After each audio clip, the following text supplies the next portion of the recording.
I'm with Tricia Craven Worley here in San Diego. And Tricia, I'm not sure about you, but my part of the country, waterfalls have water in them.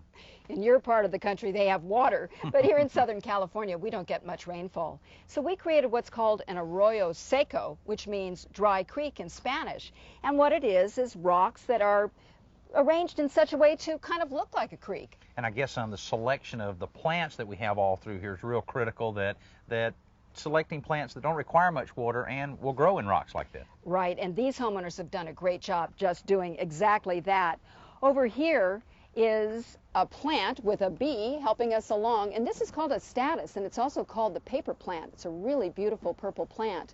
And right over there is called a Pride of Madeira, and it's a fabulous plant that sends up these tall purple spikes, and that happens about in May out here in Southern California.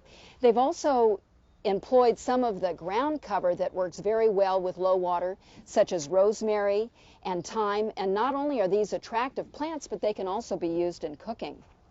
Over here, aside from some more rosemary and some ivy that grows well, is a beautiful California holly tree. And it looks like they've done well, too, in picking types of plants that flower almost year-round, have a little color here all the time. Well, they do, and especially this California holly, for example, blooms right at Christmas time with the most beautiful red berries.